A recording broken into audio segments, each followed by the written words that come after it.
The first thing people notice is the shouting. It slices through the easy Sunday rhythm of the city park, over the laughter of children, over the murmur of conversations, over the soft rush of the fountain. So, I said, stand up. Now. The officer's voice is sharp, serrated, carrying across the open space. On a wooden bench near the playground, an old black man in a navy cardigan and weathered flat cap looks up slowly. His hands rest on the handle of a simple wooden cane. At his feet, a folded newspaper lies open to the crossword. Beside it, a paper cup of coffee has gone lukewarm. He blinks once, calmly. Was that directed at me, officer? He asks, his tone as level as the surface of the fountain. There's a small cluster of people nearby, a young mother with a stroller, a jogger stretching by a tree, two teenagers sharing headphones. Their conversations falter. Heads turn. The officer, tall and broad-shouldered in his dark blue uniform, strides closer. His nameplate catches the afternoon light. Cade. His jaw is clenched, the vein in his neck tight. And I said, Officer Cade repeats, louder now, stand up. The old man's gaze doesn't flinch. Lines of age frame his eyes, but they are clear, steady, as if he's looking over the officer instead of at him. I'm sitting in a public park, the man says, reading the paper, drinking my coffee. Is there a problem? Cade's hand settles on his duty belt. Not on the gun, but close enough that everyone can see it. You match a description, he snaps. We got a call about a suspicious individual lurking around the playground. You're making people uncomfortable. I'm asking you to stand up and identify yourself. Suspicious, the old man repeats softly. He glances down at his cardigan, his neatly pressed slacks, his polished but scuffed shoes. Because I'm sitting on a bench. Because I said so, Cade bites out. A little girl in a pink jacket looks over from the swings, her feet dragging lines in the wood chips as she slows. Her father places a hand on her shoulder and gently turns her away, but he keeps his own eyes locked on the scene. Near the path, a 20-something woman with box braids pulls out her phone. Her thumb taps. A red circle glows on the screen. Going live, she whispers to the guy beside her. Nah, people got to see this. The stream title she types is short, furious, old black man harassed in the park for sitting. The viewer count starts at 3. So, the old man says, and there's something in the word. Not pleading, not defiance, just a weary patience worn thin by years. I didn't hear any parents complain. I haven't spoken to anyone. I'm just. Cade steps forward, boots grinding in the gravel. Are you refusing a lawful order? He demands. Because I'm not gonna ask you again. Just do what he says, man, someone mutters from the sidelines. They are not close enough to see the details. Only the silhouette, a uniform, a black body on a bench. They've seen this movie before. Actually, I'd like to know what the lawful order is, the old man says. Still seated. Still steady. You're asking me to stand up and show ID. What crime are you investigating? Exactly. Cade's lip curls. You want to play lawyer with me? Here's the situation. We have a report of a suspicious elderly black male, dark sweater, cap, hanging around, watching kids, refusing to move along when asked. That you? A low murmur runs through the onlookers. The old man's jaw tightens almost imperceptibly. His fingers flex once on the cane. I haven't spoken to any children, he replies. I've been here for 20 minutes. I stopped to rest my leg. I'm not suspicious. I'm tired. The live stream comments begin to crawl upward on the woman's screen. Here we go again. Why you got to be suspicious? The record everything sis tag me in this later. The viewer count jumps to 46. Sir, Cade says again, impatience boiling over. I'm not going to debate this. Stand up. Turn around. Place your hands on the back of the bench. A gasp ripples through the crowd. You're going to cuff him, the jogger blurts, incredulous. Force sitting. Cade swings his gaze toward the jogger. Back up, he snaps. Unless you want to obstruct an investigation. Investigation of what? The old man asks quietly. Of you. Something hard and familiar passes through the old man's eyes, like a shadow returning to an old street. For a heartbeat, His silence is heavier than any shout. He reaches down, very slowly, and retrieves his coffee cup, as if giving himself as much time as he can before deciding what to do. He takes a measured sip, swallows, then sets it aside again. "Officer Cade," he says. "Is it?" The cop hesitates, thrown by the use of his name. "Yeah," he says warily. "Why?" The old man nods slightly, as if committing it to memory. "Because I'd like to remember who you are," he says. The woman's stream explodes with laughing emojis and exclamation points. "Oh, he about to read him, stay calm, Grandpa. We got you, someone tag the city council in this FR." Cade's ears burn. The angle of the phones around him is suddenly, painfully obvious. He bays his teeth in a humorless smile. "You threatening me, old man?" he asks. "I don't threaten anyone," the old man replies. "I ask questions. It's a habit of mine." "Yeah? Well, my habit is not repeating myself. Last chance. Stand up and show me some ID, or I'm placing you under arrest for failure to comply and disturbing the peace." "Disturbing the peace," the old man echoes. He looks around, at the kids playing, the fountain splashing, the breeze stirring the trees. At the faces watching, anxious, angry, afraid. He looks back at Cade. "You think I'm the one disturbing the peace?" Cade's patience snaps. "That's it," he snarls. His hand moves toward his cuffs. Hands on the bench. A second patrol car pulls up nearby, lights flashing silently. Doors slam. Two more officers approach, one of them speaking hurriedly into a radio, the other scanning the crowd. The livestream viewer count ticks up, 187, 221, 305. On screen, the comments are flying too fast to read. The woman adjusts her grip, framing the old man and the three police officers, her own breathing audible over the park sounds. "Sir," she calls out, voice shaking, "I'm recording everything. Just so you know." The old man turns his head toward her. His expression softens, just for a moment. "Thank you," he says. Then he looks back at Officer Cade, who is now flanked by his colleagues, their hands hovering near gear, tension thrumming like a wire between them. The old man's voice, when he speaks again, is almost gentle. "Son," he says quietly, "before you go any further, I'd like to ask you one last question." Cade scowls. "I don't." "Are you certain," the old man asks, eyes holding his, "that you know who you're talking to?" The words hang in the air. Something tightens in the space around them. Phones stay raised. Kids are pulled a little closer to their parents. The wind seems to pause in the trees. The jogger frowns, suddenly unsure. The young woman behind the camera whispers, "Wait, what does that mean?" And on the live stream, in a chat window now climbing into the thousands, someone types what no one in the park yet knows. "Hold up. Isn't that Director Nathaniel Pierce?" 6 hours earlier, the man on the bench was sitting in a different chair, one that didn't creak when he shifted, one that cost more than his first car. But he would have traded them in a heartbeat. The conference room at the J. Edgar Hoover building was all glass and steel, sunlight smearing itself across polished wood. A wall of monitors glowed with charts and bullet points, use of force statistics, bias training completion rates, community complaint trends. The seal on the wall behind him seemed to stare down with its unblinking eagle. "Director Pierce." He looked up from the folder in his hand. Across the table, Deputy Director Vargas leaned forward, concern knitting his brow. "We're running behind," Vargas said. "Your car is ready if we're going to make it to the hill by 2. Are you sure you want to walk through the park? We can take the motorcade straight." "I'm not a president," Nathaniel Pierce said dryly. "Let the streets breathe."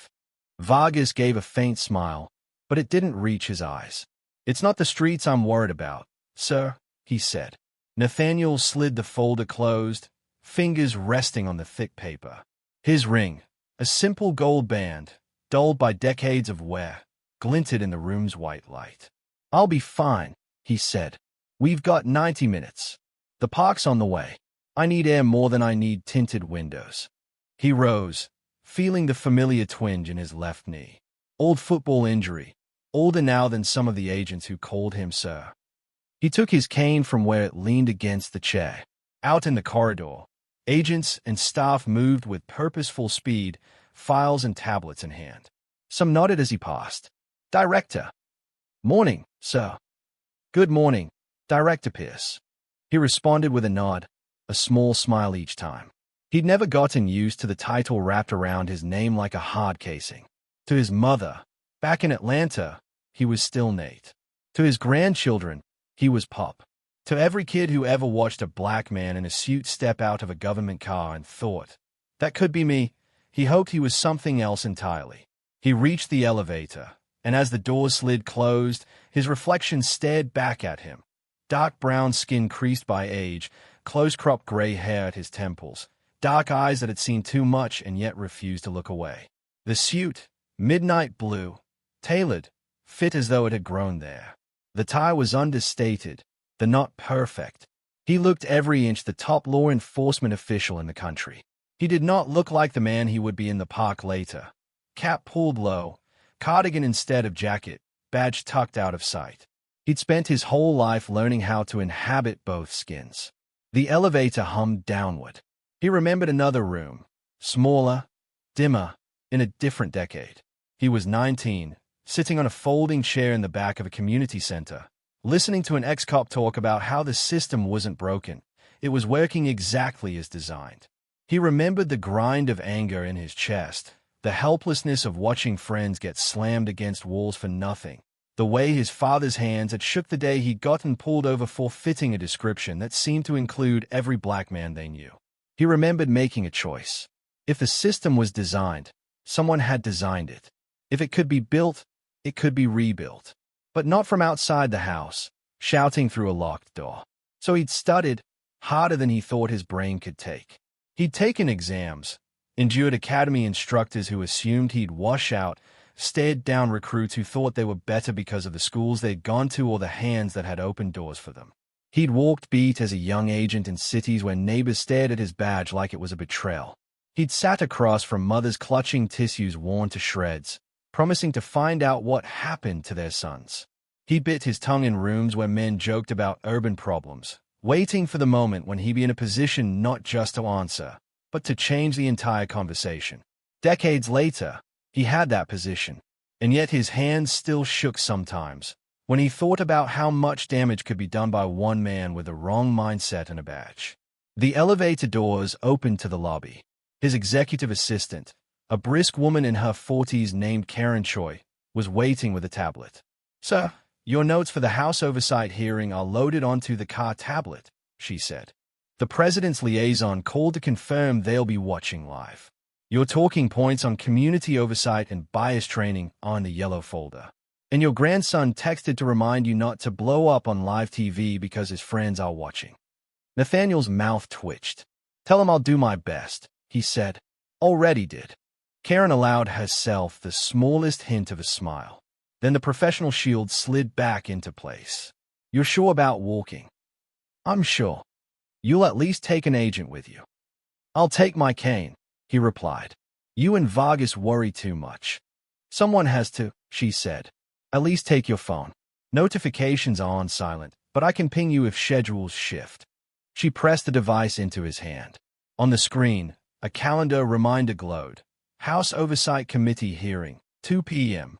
Topic: Federal cooperation with local law enforcement on bias and accountability. "How appropriate," he murmured. "Sir." "Nothing." He tucked the phone into his pocket. Outside, the city air wrapped around him. Exhaust, food trucks, hot pavement, early spring chill. The motorcade waited at the curb, black SUVs, drivers at attention. Nathaniel waved them away. "I'll meet you on the hill," he told the lead driver. "Take Constitution. I'm going to cut through the park." The driver hesitated, clearly caught between protocol and the stubborn determination he'd come to recognize in the director. "Yes, sir," the man said finally. "We'll see you there."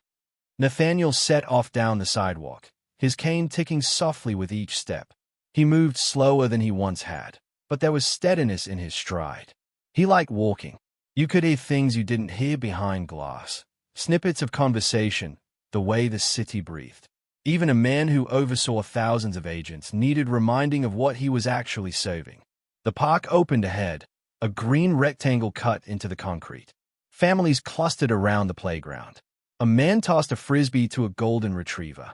A woman in athletic gear jogged past, headphones in, sweat shining on her brow. He stepped onto the path. People's eyes brushed over him and moved on. An old man with a cane and a cardigan and cap. Invisible. He'd been invisible most of his life. He knew how to use it. He paused near a bench when his knee twinged. The pain shot up his leg, then settled into a dull throb.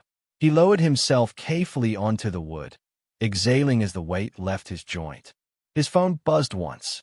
He pulled it out, glancing at the preview. Vargas. So, don't forget we're wheels up figuratively at 1:15. House chair already in the room. They'll want you seated early. He typed a short reply with weathered thumbs. Piss, I'll be there. Just saying hello to the city first. He slipped the phone back into his pocket. On the path, a little boy on a scooter passed by, tires rattling on the cracks. His mother hurried after him, calling, "Slow down, Jamal." Her eyes flicked to Nathaniel, then away without a second glance. The bench was slightly rough beneath his palms. He pulled a folded newspaper from his bag, smoothing it on his lap, letting his mind drift through headlines. Global crises, markets, another story about a local police department under fire for excessive force. He read it carefully, his brow furrowing.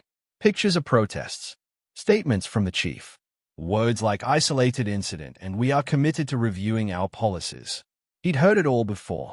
His gaze lingered on a quote from a community organizer. We are tired of apologies after people are dead.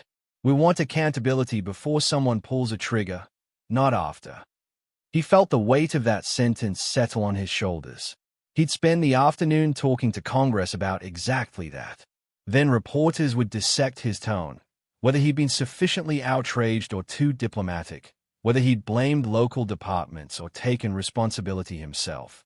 All while, somewhere, another old man might be sitting on another bench, hoping to just finish his coffee and go home. He turned the page to the crossword. The clues were a relief. Simple, contained problems that had answers. 5 down. Unequal, unjust treatment based on race. He didn't need more than 1 square to fill that in. He was halfway through 9 across when he felt the eyes. It was subtle at first, that prickle at the back of his neck. Years as an agent had honed it. He let his gaze drift up, casual. A woman near the playground was staring, frowning. Her hand kept tightening on the strap of her diaper bag. She leaned toward another parent, gesturing lightly in his direction. He looked back at his crossword. He'd spent a lifetime deciding when to respond to that look, when to sigh and let it go. Today, he decided he did not have the energy to be the teachable moment for every stranger in a park. He circled another clue with his pen. When the squad car pulled up to the curb minutes later, lights off, engine rumbling, he didn't immediately connect the two. Not until Officer Cade's shadow fell across his newspaper. So, I said stand up. Now. Nathaniel looked up slowly, into the eyes of a man who believed, with absolute certainty, that his badge made him the only authority that mattered. He felt the old anger flicker deep inside, like a pilot light. He let his breath fill his lungs, then leave, the way his therapist had taught him after a scare 3 years prior. Stay present. Stay calm. Assess. He glanced once at the badge. Then he met the officer's gaze and said, with the same deliberate composure he used under televised questioning from Congress, "Was that directed at me, officer?" By the time the second patrol car arrives, the air itself feels crowded. The park's easy hum has been replaced by a brittle silence, broken only by the chatter of the live stream and the sharp consonants of Officer Cade's commands. Hands on the bench, Cade repeats, voice hard, anger shading into something like panic. "You are this close. You hear me." The old man, the director, though nobody on scene but him knows it, doesn't move. He watches the new arrivals. A Latina officer, eyes scanning, her posture tense but wary. A stockier white officer, face set in a neutral mask learned from too many protest lines. The Latina officer, Morales, calls out, "What's going on, Cade?" "Got a report of a suspicious individual," Cade says, not taking his eyes off the man on the bench. "Refusing orders. Might be our guy. Won't stand, Won't show ID. Morales' gaze flicks to the old man, taking in the cardigan, the cane, the folded newspaper, the coffee cup. So, she says more softly, stepping to the side, not looming. We're just trying to clear something up. Could you help us out and show? Cade cuts her off. He's had plenty of chances, he snaps. I gave clear instructions. The old man lifts a hand, palm outward, a small, gracious gesture. It's all right, officer, he says to Morales. Your colleague and I are still clarifying our communication. I'm done clarifying, Cade snarls. I'm done with the backtalk. This isn't complicated. You're making it complicated. Up. Now. Wow, someone mutters. He's really talking to him like that. Look at him, another voice says. He's just sitting there. From behind the phone, the live streamer's voice trembles with a mix of fear and adrenaline. Okay, there's 3 cops now. She narrates quietly for the thousands watching. He just sitting. He not doing nothing. They saying suspicious and investigation and all that. This is in Lincoln Park. You'll share this. Tag the news. The view account on her screen surges. 4.2K, 5.8K, 7K. On the other side of the country, in a dorm room, a college student frowns at the feed and leans closer to the screen. Wait, he says to his roommate. Is that? Bro, doesn't he look like? Back in the park, Nathaniel, Director Pierce, feels the attention coiling tighter around him. He keeps his breathing even. He thinks about the folder on his desk, about the hearing to come. He thinks about the names in those reports. Men and women who never got to finish their coffee. He decides something. Officer Cade, he says quietly. I'm going to stand up, as you requested. I want you to pay very close attention to what happens next. Cade scoffs. Oh, now you want to comply. Morales' eyes flick between them, a thin crease forming between her brows. Hold on, she says under her breath. But nobody hears her over the rustle of the crowd. Nathaniel leverages himself up with his cane, a small groan escaping his lips as his knee protests. He straightens slowly, back unfolding to its full height. He is not imposing by stature, but there is something about the way he occupies space that makes people unconsciously take half a step back. He sets his cane beside him. Hands where I can see them, Cade orders. Nathaniel laces his fingers loosely in front of him. ID, Cade snaps, holding out his hand. Let's go. Since you like asking questions so much, we'll see if you're as smart at answering them down at the station. Nathaniel studies him for a beat. Down at the station, he repeats, as if tasting the words. It's either that or I put you on the ground right here, Cade says coldly. Your call. The crowd murmurs louder. The father from the swing steps closer, phone in hand now too. The jogger has his camera out as well. A teen on a bike rides near and stops, voice shaky. Yo, man, don't touch him, he calls out. We're all watching. All right? We're all. Back it up, the stocky officer barks. Everyone, back off. Give us some space. They're saying back up, y'all, the live streamer whispers. They're nervous cause we got cameras. Her comments explode.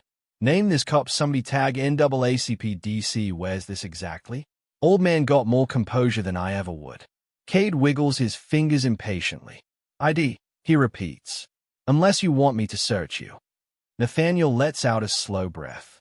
In another life, another day, he might have complied at once, minimizing the risk. But today, something stubborn roots him to the moment. He unbuttons his cardigan, exposing the plain gray shirt beneath. Then he reaches into the inner pocket of the sweater.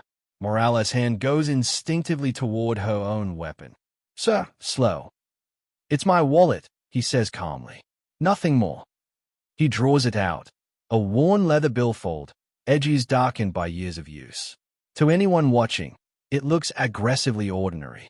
He flips it open with practiced ease. But before he hands it over, he pauses, eyes meeting Cade's dead on. Officer, he says, this is the part where you take a breath and remember your oath. What I remember, Cade says through his teeth, is that you're wasting my time and refusing. He snatches the wallet. For a heartbeat, his face is smug, victorious. Then his eyes drop to the ID card. The change is almost imperceptible at first. His pupils flick down, his brow furrows. The smirk dies. His lips part just enough to reveal teeth, now not in a smile but in shock. He blinks. Once. Twice. He looks again, eyes darting over the lines of text, the seals, the signatures. He flips the card, checks the back, as if it might reveal the trick. It doesn't. His fingers tighten on the leather. Cade? Morales asks quietly, reading his expression. Everything good? Cade doesn't answer. His throat works. On the livestream screen, the camera zooms in just enough to capture the movement, not the card itself, but the way Cade's jaw slackens, the slight tremor in his hand. What's happening? The live streamer whispers. Why he look like that? Zoom in, zoom in. The chat stalls for a second, then explodes as someone finally connects the dots, watching from their couch with their laptop balanced on their knees, news junkie eyes recognizing a face. Y'all, I think that's the FBI director Stop Playing compared to Google Images RN I just checked. That's him. That's him. In the park, a gust of wind rustles the trees. Nathaniel stands silent, hands loosely folded, watching Officer Cade work it out in real time. The younger man's lips move soundlessly. Director, Nathaniel Pierce, he reads under his breath, the title stamping itself into his mind as his own world tilts. He looks up, really looks, and for the first time sees the man in front of him not as suspicious elderly black male, but as the person whose face has appeared behind podiums on every major network, whose name has been invoked in every debate about reform and national security for the past 3 years. His grip on the wallet loosens. The leather shakes. No, he whispers, but it isn't denial. It's disbelief. Morales steps closer, frowning. Cade, what is it? She asks. Then she glances at the ID over his shoulder. Her breath catches audibly. Oh my God, she says. The stocky officer leans in, confused. What's the? He sees it too. Silence drops like a stone in a pond. All around them, phones are held a little higher. Officer, Nathaniel says softly, you were saying something about taking me down to the station. His voice isn't mocking. It's something wise, measured, deeply controlled, a razor wrapped in velvet. Cade swallows. His cheeks lose color. Yes, sir, he stammers. The word comes out wrong, twisted, caught halfway between the mocking sir he used earlier and the honorific he now realizes it should have been. Nathaniel takes a single step closer. Not aggressive, just enough that Cade is forced to either hold his ground or retreat. The younger man does neither. He is frozen. Is there a problem with my identification? Nathaniel asks. No, Cade stutters. Sweat beads at his hairline. Morales straightens, shoulders pulling back. Her training kicks in where Cade's has sputtered. Director Pierce, she says carefully, voice low. I apologize. We were responding to a call. We didn't realize that I was who I am. Nathaniel finishes. Why, yes, sir. He turns his head just enough to look at her directly. And if I weren't, he asks quietly, if I were just any other old black man on a bench, what would have happened next? Morales falters. Behind them, the crowd's murmur swells, then recedes, like waves. On the live stream, commentary pause. He asks the real question chills. Y'all. Straight chills. She can't answer that BC, we all know the answer, look at his composure. Legend. Cade opens his mouth, closes it again. His throat bobs. We didn't mean, he starts, voice thin. Didn't mean what? Nathaniel's tone is still soft, but the words land heavy. Didn't mean to escalate. Didn't mean to treat me like a threat for existing in public. Didn't mean to make this park a place of fear instead of rest. His gaze sweeps the area. People flinch when his eyes pass over them, not because they are afraid of him, but because they know he's naming exactly what they felt the moment the squad cars pulled up. Nathaniel looks back at Cade.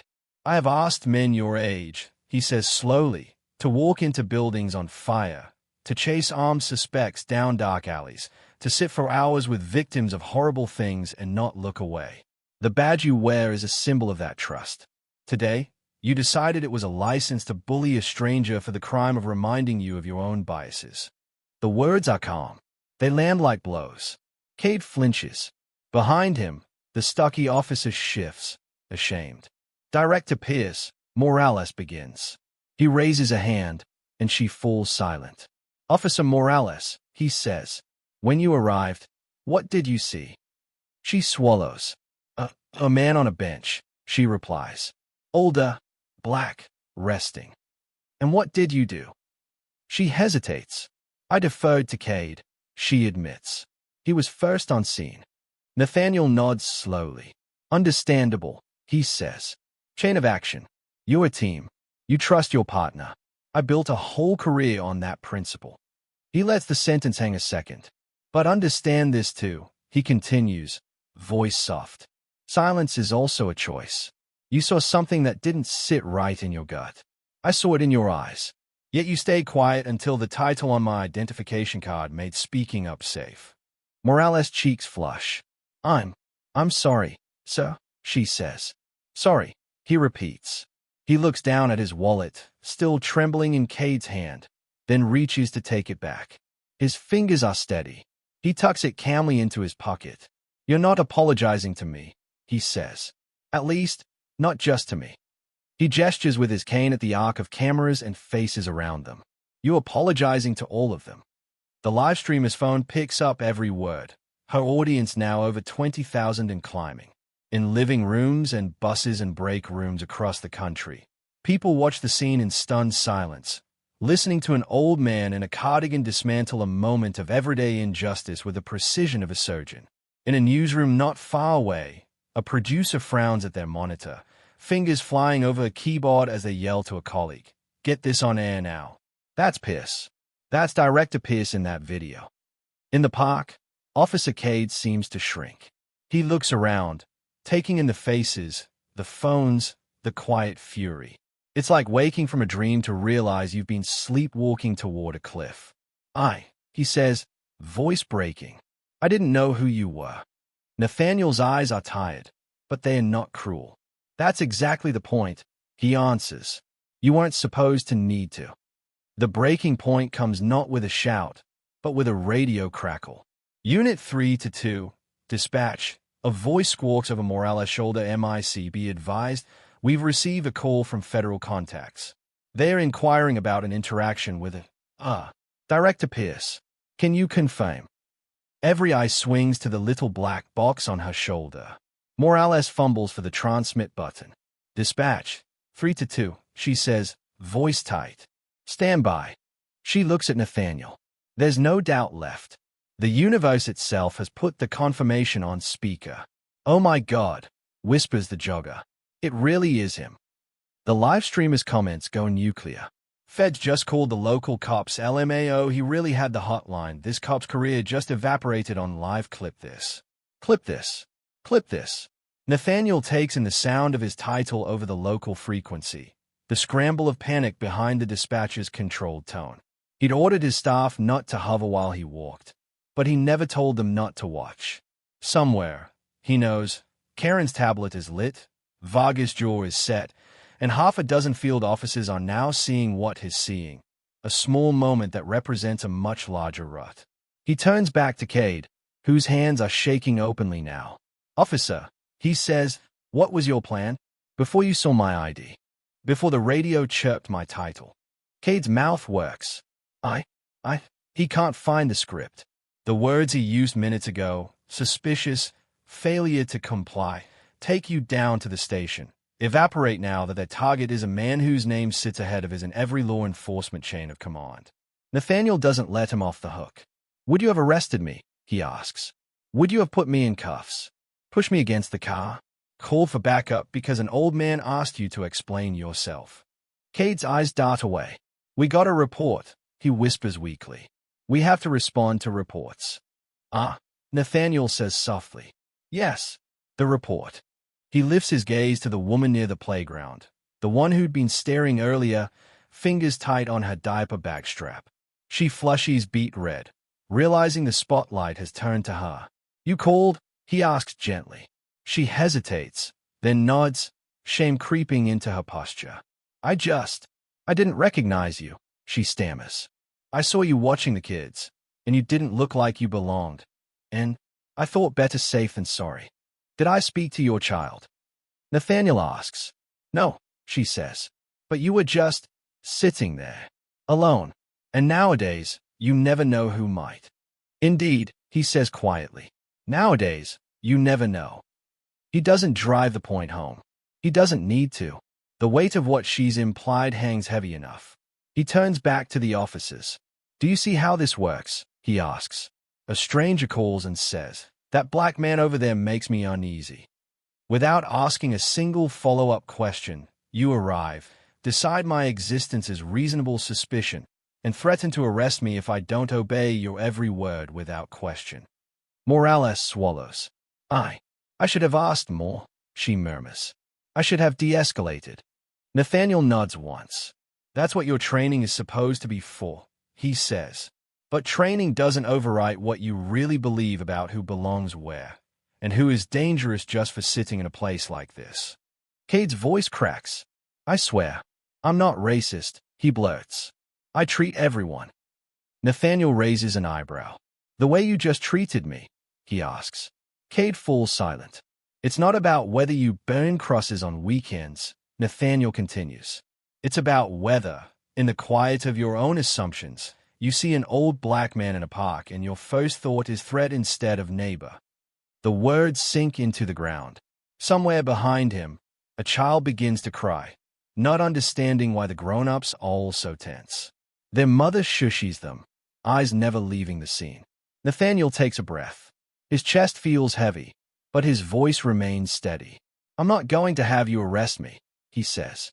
That would be theatrical, and I've had enough theater in my career to last several lifetimes. Cade's shoulders sag in visible relief. But make no mistake, Nathaniel adds. This moment is going to follow you. The relief evaporates.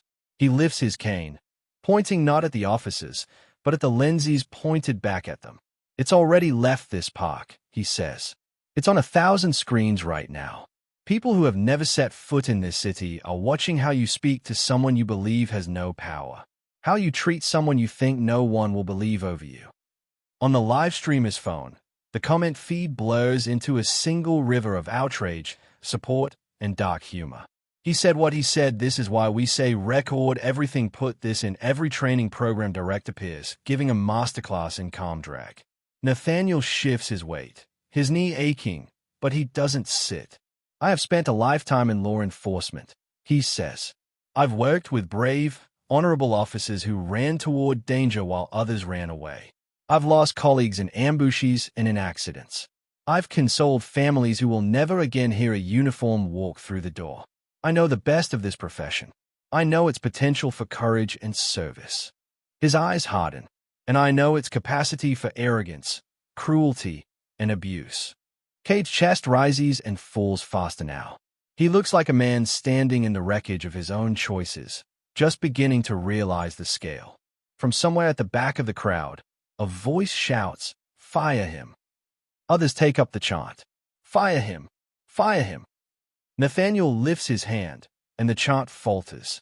I'm not here to lead a mob, he says. Accountability is not vengeance. It's structure, process, consequence aligned with responsibility. He turns to Morales. Who is your commanding officer? He asks. Captain Jensen, she replies quickly. 2nd Precinct. Call him, Nathaniel says. Tell him Director Pierce requests his presence in the park. Immediately. Morales nods, already reaching for her radio. Cade's eyes widen. Sir, please, he blurts. This doesn't have to go. Nathaniel's gaze cuts to him. What? He asks. Doesn't have to go up the chain. Doesn't have to make your life uncomfortable. Do you know how many times someone like me has been told to let things go? To not ruin a good officer's life over a misunderstanding. He studies the younger man's stricken face. Consider this your first lesson in what true oversight feels like, he says quietly. The words aren't shouted. They don't need to be. Even the birds seem to have gone quiet. The clip hits the evening news before the captain even arrives. On one side of the split screen, grainy live-stream footage of a park, frozen on the frame where Officer Cade's eyes drop to the ID and his expression crumples. On the other, a studio anchor, face solemn.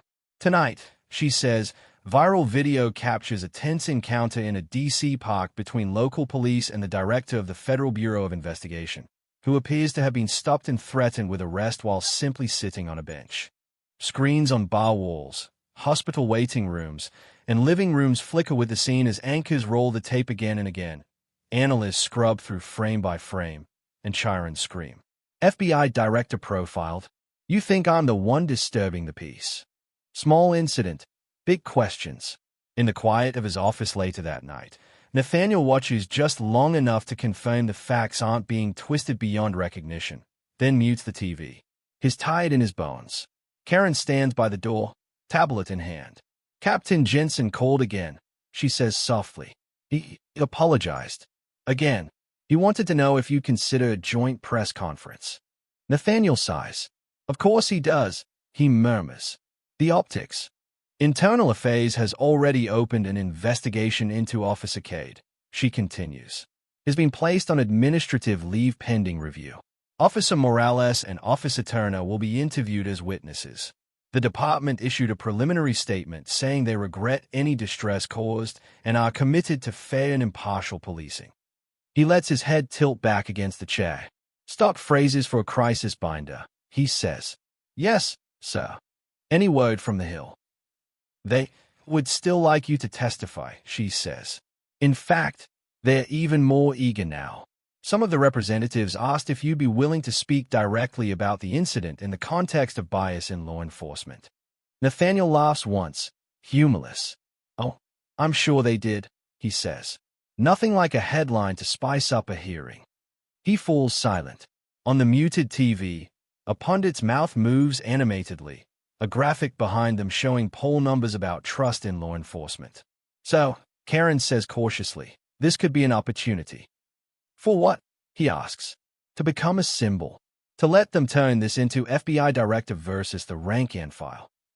They already paint me as too reform-minded, too willing to criticize the badge. With respect, she says, you already are a symbol. You became one the minute they swore you in. And today, that symbol sat on a bench and got treated like every other black man who's ever been told he doesn't belong. He looks at her, surprised by the heat in her voice. She stands taller. My husband is Korean, she says. We have a 9-year-old son. He's half Asian, half white, and still, if he wears a hoodie and walks too fast through the wrong neighborhood, someone looks twice. I watched that video, and I thought, if they can talk to you that way, what chance does my kid have? Nathaniel's eyes soften. He thinks of his own grandchildren, their small hands in his, the way they like to climb on him as if he were a jungle gym. He remembered his grandson asking once, Pop, why do people get scared of you when you walk into a room in your suit but follow you around in stores when you wear your sweats? He had no good answer then either. He turns back to the blank TV screen. What about the officer? He asks quietly. Cade. Karen consults her tablet. Local outlets identified him by name, she says. Social media dug up some old posts. Nothing explicitly hateful, but he's commented on articles about backing the blue and people playing the race card. All under his real name, which was not wise. She scrolls. His mother called the station, worried about threats is getting online, she adds. There's already a petition calling for his firing. Another calling for a suspension and mandatory training instead of termination. The department's union put out a statement asking people not to rush to judgment. Nathaniel rubs his temples. Does he deserve to lose his job? He asks the air more than Karen. She doesn't answer. It's not her decision to make. He remembers Cade's face in the park. The cocky impatience before he knew, the palpable fear after. He remembers a flicker, just a flicker, of something like remorse when the reality landed. He's seen plenty of men double down when confronted. Cade had not. He had floundered. Weakness. Or the first crack in the armor of certainty. The hearing is rescheduled for the next morning. The House committee, smelling blood and opportunity, refuses to let the incident pass without commentary. As cameras flash and microphones crowd, Nathaniel sits alone at the witness table, the seal behind him, the representatives arrayed before him like a jury. Director Pierce, the chairwoman intones, before we begin our scheduled questions, we would be remiss not to address the incident yesterday afternoon. Do you care to describe, in your own words, what happened in that park? He could say many things. He could talk about humiliation, the frustration of being seen as a suspect rather than a citizen. He could talk about the fear that edged the moment when a hand hovered near a holster. He could fan the flames of outrage. He doesn't. I sat on a bench, he says instead. I drank coffee, read a newspaper, and did a crossword puzzle. Then officers arrived, responding to a call about a suspicious individual. Their interpretation of suspicious had less to do with my behavior and more to do with my appearance. Pens scratch, cameras click, and then the chairwoman prompts. Then, he says, the encounter unfolded in a way many Americans saw for themselves on a live stream. You may have already formed opinions about it. I'm less interested in relitigating that specific interaction than I am in pointing out what it reveals. He leans forward slightly. The problem is not that they stopped me, he says. The problem is they didn't stop everyone. I was not waving a weapon. I was not interacting with children. I was not yelling or causing a scene. I was, in every observable way, indistinguishable from any number of older white men who sit on park benches every day without finding themselves staring down a badge. He lets the truth sink in. The reason this story is on the news, he continues, is not because an officer was rude to a citizen. It is because the citizen turned out to be the director of the FBI. But every week, somewhere in this country, a version of that story happens to someone with no title, no cameras, no audience. The difference is, when they say, I was treated unfairly, the burden of proof is always on them. A representative leans in. Director, what do you think should happen to the officers involved? He asks, already anticipating a soundbite. Nathaniel exhales, glancing down at his hands, then back up. I think they should be investigated thoroughly, he says.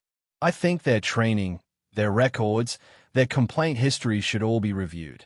I think they should have to sit in a room and watch that footage, not once, but several times, and listen to community members describe what that scene feels like from the other side. I think consequences should be proportionate and meaningful. So you do believe there should be consequences, the representative presses. I believe, Nathaniel says, that a badge is not armor against accountability. I also believe that firing one officer without examining the culture and policies that shaped him is just pruning a rotten branch while leaving the tree diseased. News outlets grab that line and run it in bold. In the days that follow, the city's police department faces the full brunt of scrutiny. Community leaders demand meetings. Civil rights organizations file formal complaints. Protesters gather outside the precinct with signs. Bench sitting is not a crime. Badge not equal to license. If he wasn't director, would he be alive? The department's phone lines are flooded. Sponsors quietly call City Hall, wondering if they should distance themselves from a police foundation gala. Internal Affairs interviews Morales and Turner. Their faces are drawn. Morales admits she felt uneasy, but deferred to Cade. Turner insists he was just backing up his partner. Cade sits in a small windowless room, hands clasped, a recorder on the table. The investigator asks him to walk through his decisions step by step. I got the call, he says, voice hoarse. Said suspicious elderly black male near the playground. Keeps looking at the kids. I thought, we've had an uptick in reports of creeps in parks. I didn't want to be the one who ignored it. I saw him, and he fit the description, so he swallows. I went in firm.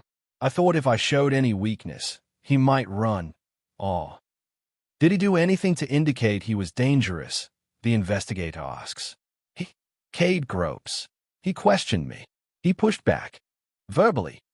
Yes, but sometimes that's how it starts. Authority challenges, testing. The investigator glances at his notes. At any point, he asks, did you consider that your perception of danger might be influenced by his race? Cade flinches. I never want to be biased, he says weakly. But I see now that I treated him like a perp from the jump. I didn't see a neighbor. I saw a problem. The investigator doesn't nod. He just writes. Meanwhile, in homes around the country, parents replay the park video with their children, using it as a painful, necessary lesson. See this man, a father tells his teenage son. He's the top cop in the country, and they still went at him like that. So when I tell you to keep your hands visible and your voice calm, it's not because I think you're weak. It's because I want you to come home. In a modest apartment, Cade's mother sits on the couch watching the same clip, tears running down her face. That's my boy, she whispers, as the internet calls for his head. What did you do, Ryan? They schedule the press conference for a week later. By then, the initial blaze of the story has cooled slightly, but embers still glow on every talk show, every opinion page. Think pieces about systemic bias and the symbolism of the director's experience pile up. The podium is set up not in a marble hall, but in the park itself. It's Nathaniel's request. The fountain gurgles in the background. Children play farther away, their laughter a soft counterpoint. The bench where it all began sits to the side, unoccupied, like a quiet witness. Reporters cluster, microphones outstretched. Cameras are stacked 3 deep. On the edge of the crowd, community members stand beside officers in uniform, a tense, hopeful mingling. Captain Jensen, his hair grayer than his file photo suggests, steps to the podium first. Last week, he says, officers from our department responded to a call in this park. Their interaction with Director Pierce, who was off duty and unidentified at the time, raised serious concerns about bias and the use of authority. We have completed our preliminary internal review. Significant disciplinary actions are being taken, but beyond personnel decisions, we recognize the need for deeper change. He turns slightly. I have asked Director Pierce to speak, he says, not as a victim, but as the nation's top law enforcement official, and as a black man who experienced what too many people experience without cameras or titles to protect them. He steps back. Nathaniel walks to the podium without hurry. He's in a suit again, but he has kept the same navy cardigan beneath the jacket. A small, deliberate choice. He rests both hands on the sides of the lectern. The wood feels solid under his palms. For a moment, he just looks at the crowd. At the officers, staring back with mixtures of defensiveness, shame, and genuine curiosity. At the residents, arms folded, ready to be disappointed but daring to hope. At the patchwork of faces and cameras. When he speaks, his voice is low, not booming, but it carries. I'm not here today because my feelings were hurt, he begins. I'm here because my experience on that bench is not unique. The only unusual thing about it is that I happen to have a title that makes people pay attention. He pauses, letting the admission land. I want to be very clear, he continues. I did not fear for my life that day in the way many others might have. Not because I didn't know what could happen. I did. I've read too many case files, and I know too well how quickly stand-up can turn into something much worse. But I also knew that if something went terribly wrong, there would be questions. There would be investigations. There would be consequences for the officers who harmed me. That is a privilege most people sitting on a park bench do not have. He looks out over the reporters, the officers, the parents. When I chose a career in law enforcement, he says, I did it because I believed, and still believe, that a badge can be a tool for justice. But a badge is also a mirror. It reflects what's already in the heart of the person wearing it.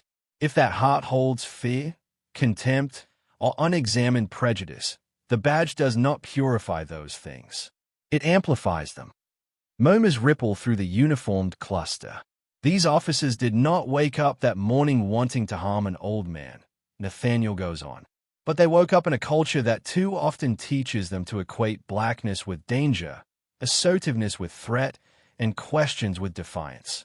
They woke up in a system that has, for generations, asked communities of color to swallow indignity in the name of safety, to accept humiliation as the price of order. He steadies his breath. I am not interested in vengeance, he says. I am interested in transformation. He glances toward Captain Jensen, then back at the crowd. The department has informed me that Officer Cade has been suspended without pay and will face a disciplinary hearing that could result in termination, he says. Officer Morales and Officer Turner will also receive disciplinary actions and mandatory extended training. That is appropriate. Accountability has to have teeth. He takes a breath. But if all we do is sacrifice 3 names on the altar of public outrage, we will have learned nothing, he says. We will simply wait for the next bench, the next park, the next person whose dignity is treated as collateral damage in someone else's sense of authority. A hush falls. I want to speak now, he says, not as a director, but as a man who has lived long enough to see the same patterns repeat in new uniforms. He lets go of the lectern with one hand and taps his chest lightly. I'm 6 to 7 years old, he says. I have been called boy by men old enough to be my father and sir by men young enough to be my sons. I have been followed in stores while wearing sweatpants and saluted while wearing this. He plucks at his tie. The only thing that changed in those moments was other people's perception of my status, not my worth. He leans in slightly, voice tightening with emotion. So here is what I want, and I hope you'll remember this, whether you wear a uniform or not. He lifts a hand, counting off on his fingers. First, I want us to stop pretending that a few bad apples explains away a whole tree's rotten fruit. Culture eats policy for breakfast. If we don't change what we praise, what we tolerate, and what we expect from those who carry weapons in our name, we will keep getting different versions of the same story. Second, I want officers to be trained not just in tactics, but in humility. The ability to say, maybe I'm wrong. Maybe this person is not a threat. Maybe I need to listen before I command. That is not weakness. That is strength. If your authority depends solely on volume and the threat of force, it is a fragile authority indeed. Third, I want every person who watched that video and thought, it's not that bad to ask themselves a question. Would you feel the same ease shrugging it off if you or your father or your mother was the one on that bench? He pauses. And finally, he says softly, I want us, all of us, to remember that dignity is not a reward to be earned after compliance. It is the starting point. You cannot police a community you secretly despise. You cannot protect people you subconsciously believe are less deserving of belonging. He lets his gaze drift to the bench, then back. Real accountability is not about ruining one officer's life, he says. It's about recognizing that every unchecked moment of bias is a match dropped in dry grass. Maybe it fizzles. Maybe it sparks a fire that consumes someone's son. Why would we ever take that risk? He looks out at the rows of officers. To my brothers and sisters in law enforcement, he says, I am not your enemy. Critique is not betrayal. I want you to come home safe at night. And I want the people you patrol to live long enough to see their children grow up. Those two desires are not in opposition unless we make them so. He takes a breath, and his last words settle into something like a benediction. Every day, you have a choice, he says. You can be the reason someone believes in justice, or another reason they flinch when they see a badge. I can't make that choice for you. But I can promise you this. From this bench to the halls of Congress, people are watching. Cameras or no cameras. The age of silent suffering is over. He rests his hand on the lectern once more. Do better, he finishes quietly. Because our lives, quite literally, depend on it. The silence after he steps back is complete. Then, slowly, cautiously, people begin to clap. Not everyone. Some officers stay stiff, arms crossed. Some community members clap with tears in their eyes. The sound builds, a rough, uneven applause that is less celebration than acknowledgement. We heard you. On a nearby hill, the live streamer, the same one who pressed record that day, is streaming again. She wipes a tear from her cheek. Yo, she says into the camera, voice thick, I did not expect to be out here crying in this park today. But that man just spoke life. Please, if you watch what happened last week, watch this too. Don't just share the outrage. Share the hope. Summer softens into fall. The trees in the park trade green for gold. On a crisp October afternoon, the bench is occupied again. Nathaniel sits with his cane propped beside him, coat buttoned against the chill. Beside him, his grandson, a lanky 15-year-old in a hoodie and sneakers, scrolls through his phone. Pop, the boy says suddenly. They turned our park into a case study. Nathaniel chuckles. Our park, he says. The boy shoves his shoulder playfully. You know what I mean, he says. We watched your bench incident video in social studies last week. Teacher said it's part of a new curriculum on bias. Oh. Nathaniel raises an eyebrow. And what did your class think? The boy grins. Half of them were like, this is wild. I can't believe cops talk to people like that. The other half were like, bro, this happens all the time. The only wild part is that he happened to be you. Smart half, Nathaniel remarks. Hey, I'm in that half, his grandson protests. I assumed. He watches leaves skip along the path, chased by the wind. The park feels different, somehow. It's partly in the visible changes, a small plaque near the entrance commemorating a new community police advisory council, officers patrolling in pairs that now include a civilian liaison, a bulletin board displaying information about complaint processes in clear, non-bureaucratic language. But it's also in subtler shifts. Officers who walk through the park now often nod at the people on benches instead of staring them down.